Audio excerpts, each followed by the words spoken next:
kota makawa kayo wali wajinin ol kabna.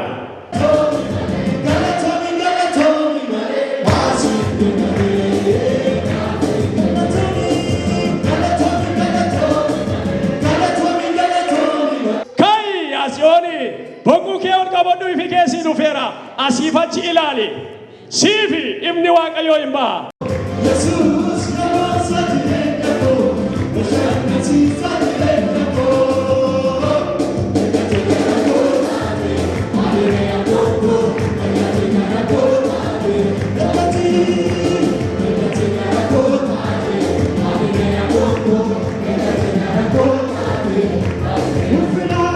Farsa Dawid Sodom Yafur lakkoofsa tokko amma sadiitti isa jiruun maqaa gooftaa Yesuus Kiristoosiin dubbisa.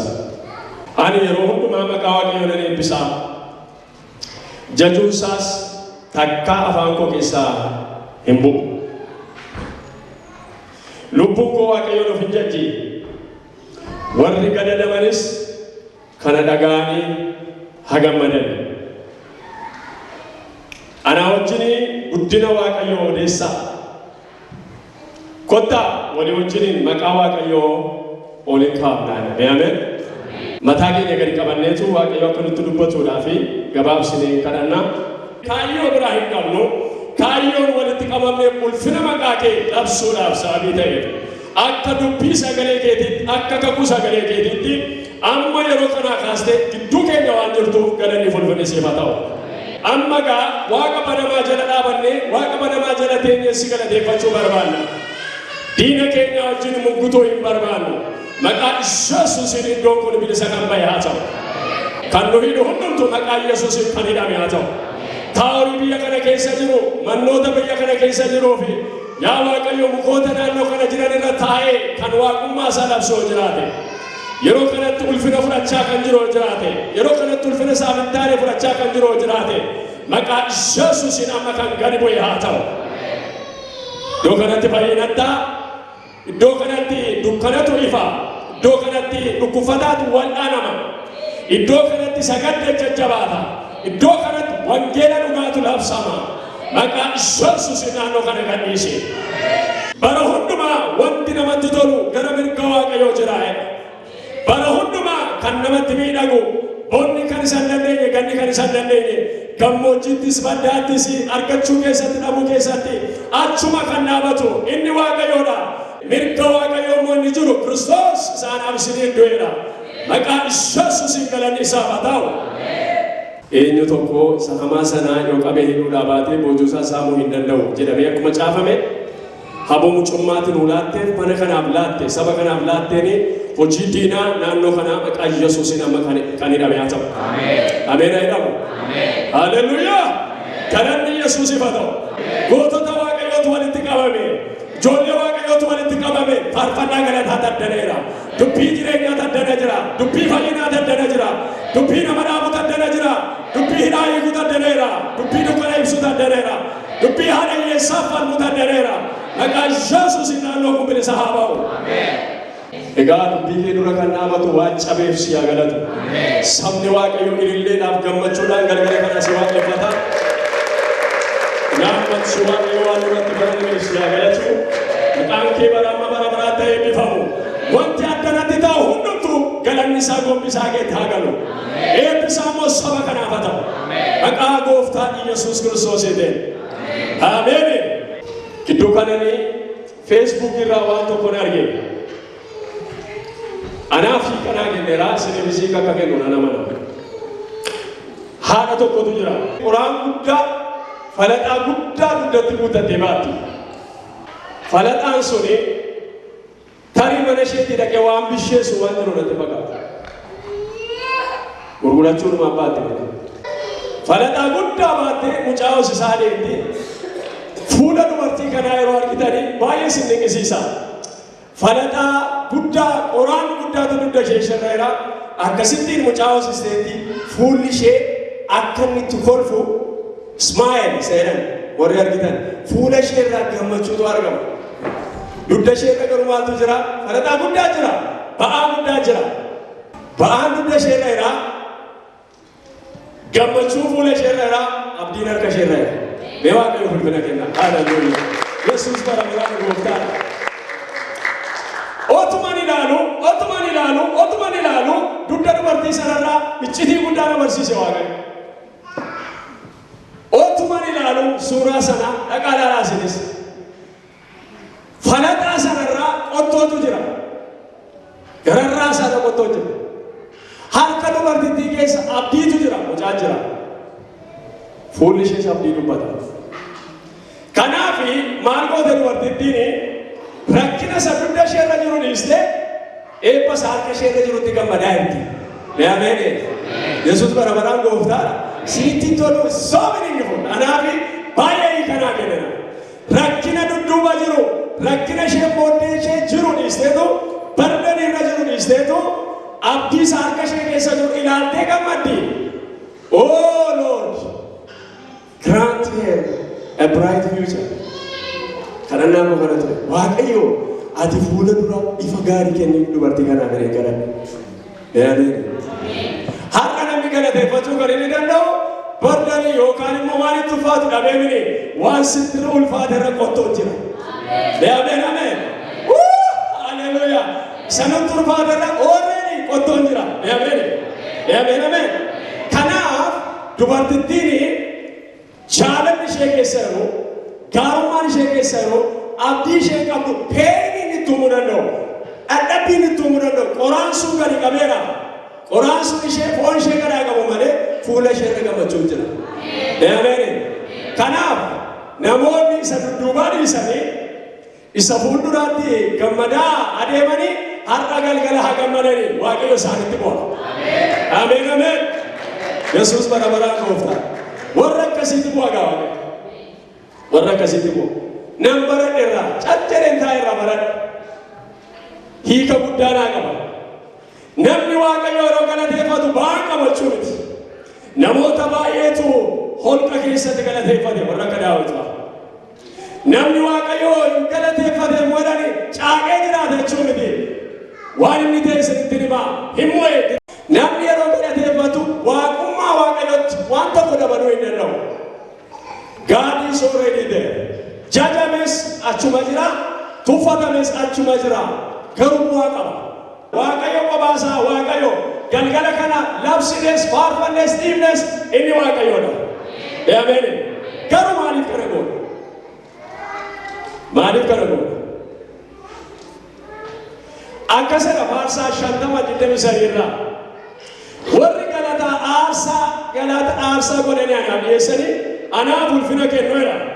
Ani immoo fayyisuu koo salveeshinii koo isatti nan agarsiisaa jedha.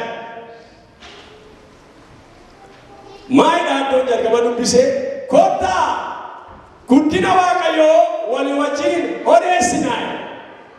Nuyi addana kan dhufne guddina waaqayyootti dabaluu dhufne otoo ta'in guddina waaqayyoo odeessuu dhufne. Ameen. Guddina waaqayyoo kan nuu kenname guddina waaqayyoo odeessuu. Minnaa gana aada irraa jallisuus itti dabaluus hin dandeenyu. Kanaaf akka jedhe dubbii nama dubbise. Kottaa walii wajjin guddina waaqayyoo labsinaa, guddina waaqayyoo odeessinaa. Yeroo tokko namni waaqayyoon wanta moosise fakkaatee rakkata. Har'a galgala isinitti hima. Waaqayyoon galata keenya moosisuu hin dandeenyu. Waaqayyoo garuu ulfina laachuu hin dandeenya. Waaqayyoon biratti maal akka inni fakkaatu namatti himuu dandeenya. Waaqayyo kun biratti kana fakkaataadha. Yeroo galateeffatan mana koo keessatti, jireenya koo keessatti, gaa'ela koo keessatti, maatii koo keessatti, hawaasa koo keessatti this is the God. Kana waaqayyo waaqeffadhu jechuudha. Revealing agarsiisuudha. Sababiin isaa waaqayyo warra isa galateeffanne hin gadagaransa.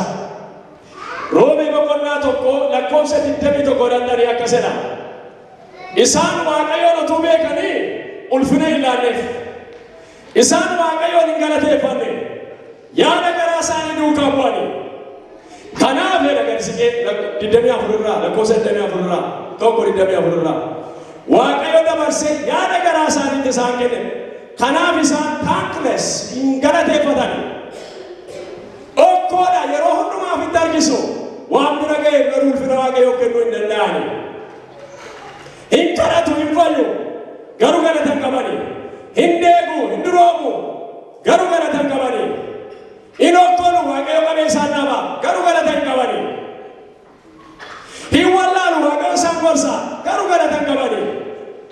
Yaada garaa isaanii duukaa sababii isaan bu'anii fedhe waaqayyo dabarsee sammuu isaaniitti isaan kenne. Thankless warra ofittoo warra hin quufne warra asii achi hin beekne warra yeroo hundumaa waaqayyo irraa elmanii isaan bira gahuu isaanii adreesiisa kan itti nagee xaafan isaa nagee bira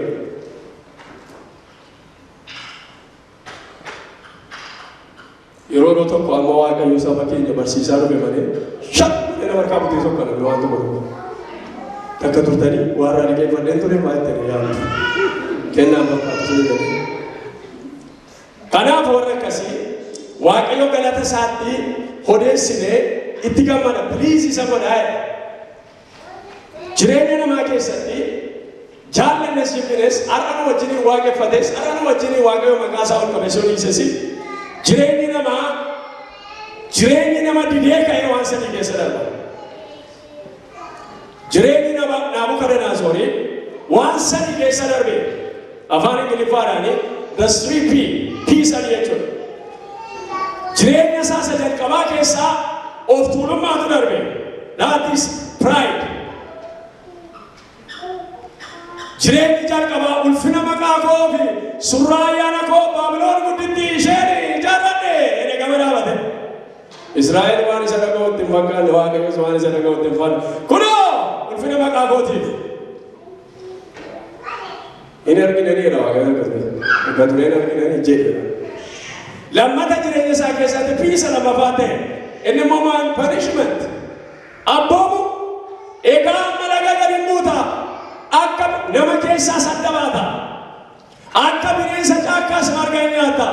Qeensi keessa irratti dagaaga. This is the second P. That is punishment. Galee gala namni waaqayyo hin gala hin galeedha. Beamene. Isheen sadaffaa praise. Maal dhufee Naabukadnezar. Namichi akkasitti dhaabatee gimbii Baabiloon gamatti agarsiisu gaaf tokko laga dhaqanii bineensa wajjin hiriyaa ta'anii bineensa wajjin jiraatanii maqaa isaanii guddaadha Naabukadnezar nama cimaadha kanaafin isaan jedha dhumarrattis nama waaqayyo ta'anii. Ergasii achi as ba'ee boqonnaa shanirraa addaanee irra dhaqanii ilaaltan. Inni kuni bara baraan waaqayyoodha. Beamene. Naabukadnezar inni gaaf tokko itti agarsiisu har'a akka jedhe inni kun jedhe inni marga na nyaachise kun inni qeensa natti yaase kun inni sangaa na gore kun inni lagatti na galche kun inni haboo qabu kun igbaanyi inni jedhamu yookaan mannaan kan hin jirre laga dhaqee marga dheedee waggaa torbachi as yeroo dhufu inni kun dhuguma waaqayyoodha jedhe. Beamene ulfina kennaame Yesuusiif. Yesuus bara baraan the son P. Praise gochuuti ka'e. Akka inni namatti tolu achi dubbifachuun akkasidha. Waan inni godhu maaliif goote jedhee kan gaafatu hin jiru.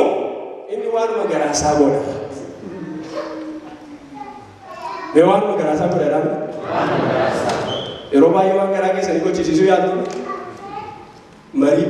Inni marii makiinaa keessan malee Yesuus miti. Inni waan inni godhe maaliif goote kan isa gaafatu hin jiru. Waanuma garaasaa godha. Inni kun anaaf bara baraan waaqayyoodha jedhe Naabukadnezar. Beamene. Stage isa kamirra akka jiru hin beeku whether we are in pride or in punishment or in praise. Isa keessa jiru hin beeku ani namni ka'e garuu namni didee ka'e waan sadii keessa darba. Jireenya hojjechuu keessa darba. Jireenya adabamuu keessa darba. Jireenya galateeffatuutti fida waaqayyo. Terminal. Where is your terminal? Terminal itti fida. Gatee nama hin gatu. Hallelujah. Yesuus bara baraan gooftaa. Egaa haala galgalaa maal argatti qabataniirti? Makabadeen fuula keetti yaada kan jiru faarfannaan jira. Maal dhiyeessitan? Maal fiddanii dhuftan waaqayyoof? Mee yaada booddee wanta isaa waan nu agarre isinitti hima maal qabataniirtu? Yaada tolu biyya keenya tiyaatirii biyya keenya duri beektuni abbaa kudhanii abbaa shanii abbaa tokko dhattee dadila taddeetu qabbaneeffatee dhattee gaddeesse. sammuu keessa jedheera bakka waan garaa keessa dubbata hin faarfata yoo ta'e akkasii hin geedara yoo ta'e akkasii yeroo godhu gammachiisu sokosaa waan garaa isaatii ba'uudhaaf as keessa nukkitee abbaa diimataa yoo qabate yoo qabate immoo isaan qaqiisitti nagee deebi'a garuu kaajii ba'ee deebi'a bukkee dhaabatee ishee tokko akkasii Letuni bukkee dhaabatee jedhee beekestiises kaajii isaa ba'ee birrii isaatti laxxabee naqee dhaggeeta. Har'a ogoo Kiristoositti waan nan qabnu garuu waan tokko jira. Yeroo kaajii ba'uu barbaannu yeroo keessatti ta'uu barbaannu maalitti ilaannee kaajii baanu? Maal fidanii dhuftan? Maal fidanii dhuftan? Just put it in your heart. Harka keessa qaba. Warri Maqidooniyaa keessa jiran churchoonni deebii kanaaf qabu. Qorontoos isa lammaffaa boqonnaa 8:5 mataatti qabadhaa yookaan caafadhaa. Qorontoos isa lammaffaa boqonnaa 8:5 irraa deebii kanaa qabu. Deebiin irraa sin gaafachaa jira. Akkas jedhe Phaawulos warri Maqidooniyaa jalqaba ofii isaanii Waaqayyoof kennanidha. Ameenidha. Jalqaba ofii isaanii Waaqayyoof kennanii akka fedha Waaqayyootti immoo nuufis of kennanidha. Dhagitaa. Bara si'anaa garuu namni dura namaaf of kenna. Feebareetii qaba. Amanatti buuteenaan of eeggatu. Insoba bara girmoon hin jaallatan. Namni feebareetii qaba. Namaaf dafee of kenna. Gaa'ila isaaf of kenna. Jireenya isaaf of kenna. Dhala isaaf dura of kenna. Qaba waan of kennuuf akkas jedhe Phaawulos isaan warri Maqidooniyaa jiran jalqaba ofii isaanii Waaqayyoof kennani. Ergasii immoo akka akeeka Waaqayyootti nuuf of kennani. That is the best gift ever we can give. Kennaa guddaa nuyi kennuu dandeenyu isa kana. Egaa ofii keenya dhiyeessina yoo ta'e. Ofii keenya dhiyeessina yoo ta'e. Har'a galgalaa jireenya keenya Waaqayyootti ilaalla yoo ta'e isatti irratti hojjeta gara. Namaaf kennaa kennitanii nama jaaketii bittanii guyyaa itti miicuun gaafa akkasii miicii gaafa akkasii fannisii saamunaa akkasii miicechuun dobitti gootanii biraa deebitu. Haa tokkofatu haa miiccatu. Haa fannifatu irra rafu. Abbaatu godhatama. Erga jireenya kana Waaqayyoof laannee booddee isatu miiccata isatu tokkofata. Beekameen isatu baafata isatu galchata. Isatu eebbisa isatu ol qaba isatu deeggera. Namni Waaqayyootti of kenne waa'ee isaa dhibbatu qaba. Maal godha? Sitti of kenne raayee galateeffata maqaan Waaqayyoo eebbifamu. Beekameen namni kana gochuu danda'u namni 2-3 hawaasa keessa jiraate hin ga'a. Kanaaf an sitti of kenneera akkatti miiccan akkatti tokkosan akkatti baasan akkatti dhiisan. Inni dhimma koomini sitti of kenneera yeroo barbaadu na tokkosi yeroo barbaadu na miici yeroo barbaadu na uffadhu. Yaa obboleessa koo isin jireenya keessanii qaama keessanii maalummaa keessanii aarsaa jiraataa godha Waaqayyoof dhiyeessa. Aarsaa qulqulluu tokkoffaa fudhatama lammaffaa jiraataa. Yeroo Waaqayyoof hollaannu criteria kana sadan yookaan quality kana sadan qabaachuu danda'u nurreera. Qulqulluu is a character of God. Ani qulqulluu akkan ta'e isinis qulqulloota ta'e. Maalummaa isaatti jijjiira maalummaa namaa. Amala isaatti jijjiira amala namaa. Yaada isaatti jijjiira yaada namaa. Fedha isaatti jijjiira fedha namaa. Fedha namaa fuudhee kunis hin ta'a jedhamine automatically jijjiira jireenya namaa. Inni maayini qulqulluudha. That is a character of God. Maalummaa Waaqayyooti kaa qulqulluun sun. Inni lammataa fudhatama jechuun inni kuni the law of God dubbii Waaqayyoo fudhatama ta'uu dirreera. Commandmentiin jira, ajaji jira, waan ifnu jira, waan goonu jira. Kanaaf fudhatama ta'uu dirreera. Amala isaa isa lammaffaa. Fudhatama ta'uu dirreera. Inni jalqaba amala Waaqayyooti. Inni lammataa dubbii Waaqayyooti. Akka dubbii Waaqayyooti fudhatamaa ta'uu dirreera aarsaan suni. akka dubbii waaqayyooti simatamaa ta'uu dirreera. Inni kun immoo seera waaqayyoo labsa. Inni sadaffaan jiraataa kennaa nuyi kenninu jiraataa daroonu he is talking about the kingdom.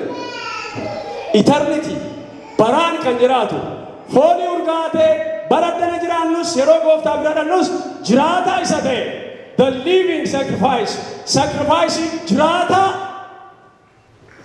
Namni tokko fuula waaqayyootti yeroo dhiyaatu ani jireenyi koo qaamni koo maalummaan koo tokko amala waaqayyoo qabaa daattis qulqullaa. Lama fuula waaqayyoo duratti fudhatamaadha. Dubbii wangeelaa na deeggera. Dubbii wangeelaa hin dubbata. Seera waaqayyoo wajjin walii galaa. Lammaffaa. Sadaffaan yeroodhaaf sinsinniidhaaf immoo ittiin bulinnaadhaaf immoo nama fakkaachuudhaaf immoo yoo kana ta'e malee noormii keessaa nan ba'aaf immoo kingdamii waaqayyoo yookaan mootummaa waaqayyoo labsa. Eternity jiraata. Aarsaa jiraataa jechuun that is eternal. Isa turu consistently kan achi turu kan turu jechuudha. Kanaaf nama baay'ee achitti hin arginu. Akkas jedha waaqayyo. Garbicha koo ani faana tolaana biratti ilaalamteetta. Kanaaf gaarummaan koo fuula kee dura darba. Fuula kee duratti immoo maqaan koo waaqayyoodha jedheen himaa. Sinitti ni maqaa. Sinitti ni waan tokko. Gaafa aarsaa jiraataa taate waaqayyoo bollaatte aarsaan sun amala waaqayyoo qabaate dubbii waaqayyootti hirkate bara baraan kan jiraatu gaafa ta'e ati dubbii fixxeetta afattee irratti jiisuudha. Waaqayyoo yeroo ati lafa hojii jirtu ani intalli koo dhufaatti maqaan koo immoo waaqayyoodha. Dhume dubbii. Ameen. Yeroo ati qabaarattu intalli koo dhufaatti maqaan koo immoo waaqayyoodha jedha. Dubbiin dhumaadha yeroo ati geessu. Ameen. Ameen. Dubbiin kuramaatti nannu amantii qabaannaan dubbiin kuramaatti nannu bara. Waaqayyotu dubbii sana gidduutti maqaa isaa waama. Ameen. Ameen. Maalummaan waaqayyoo fuula kee dura yoo darbe dubartii sila gammaddu maalummaa waaqayyoo fuula ishee dura darbe malee qoraantu irra jira. Gaarummaan waaqayyoo mana keessa jijjiira. Gaarummaan waaqayyoo gaa'ila keessa jijjiira. Gaarummaan waaqayyoo maalummaa ijoollee namaa jijjiira. Waaqayyoodha gammoojjii isa kan qaades hin sochoosa jedha. Dhagaa dubbisa. Mee gammoojjii na socho'eera. Mee ameen ameen. Yoo barbaade mukaa biqilchuu yookaan nanachi socho'u. Maa inni qaades maaliif tocho'a? Iccitii kana sinitti meen raawwatu. Irraanfatina. Qaades baarne jedhama doonsa. Sabni Israa'elii waggaa 40 karaa deeme keessa waggaa 38 iddoo tokko taa'e. Waggaa 38 iddoo tokko taa'e maqaan ishee qaades baarne jedhamti. Qabattee maqaa ishee? Qaades jechuun afaan Ibroodhaanii qidduus isa maaliifaan jennuudha. Qulqulluu jechuudha. Baarne jechuun barahaa isa maaliifaan jechuudha. Qulqulluudhaaf barahaatu walitti hidhamee saba Israa'eliin waggaa 38 achi waggaa. Ani waa'ee waldaa, waa'ee maalii, waa'ee namaa naasaa jedhamu isinitti hima waan tokko. Waa'ee ofii keenya. If we have two characters, that is those Qades in the Barne, we will stay there forever. Amalli fikruu namni sinii lallabaa jiru kun Qades Barne dha ta'e baruma baraan lafa dhiita waan hojjetamu hin jiru. Sabni Israa'el waggaa 40 keessaa waggaa 38 they were in Qadesh Barne because karakteri qulqullummaa karakteri xuraa'ummaatu keessa jira. Qaades gara qulqullummaatti harkisa, Barneen gara gammoojjiitti harkisa. Maaliif sochoosaa qabeetta? Ishee kana gargar kutuuf sochoosa. Asochoo? Kanaaf Waaqayyoo gammoojjii Qaadesin hin sochoosaa yommuu jedhutti Museen egaa maa jedhe beektu gara kanatti acha deemuudhaaf gaamma ulfina kee na argisiisi. Wanti socho'u jiraatu dirreera fuula koo dura. Wanti wanta qulqulluu wanta xurii addaan baasu isa ta'uuf isa hin taane addaan baasu fuula koo dura jiraachuu dirreera. Innis lubbuu keenya an biraan lallabamin just indicate to yourself. Ofii keenyatti indicate with two character. We're not gonna go with two character. Amala lamaan Kiristaanii adeemuu hin danda'u. Qaadesh Baarne ta'ee jiraatu. Waaqayyo saba Israa'eliin nanna qabeetu Baarne irraa qaa godhee gara Qaadesitti geesse Iyaarikoo lafaan dheetu gara Kanaanitti isaa geessise. Waaqayyoon warri waaqeffatanii ulfina Waaqayyoo warra beekaniiti. Aarsaa jiraataa godhanii ofii isaanii Waaqayyoof kennanii qulqullaa jiraataa achuma kan taa'u sustainable consistent kan ta'e. Wanti hundumtuu yeroo isaatti bareedanii jaata tottolaa. Waaqayyoon koo keessaa falaane kan cufame itti faalame kan ganame isatu bana. Idire kai asiyooni boquu kee ol qabadhu ifi keessii dhufeera asiif achi ilaali siifi ibni Waaqayyoo hin baha.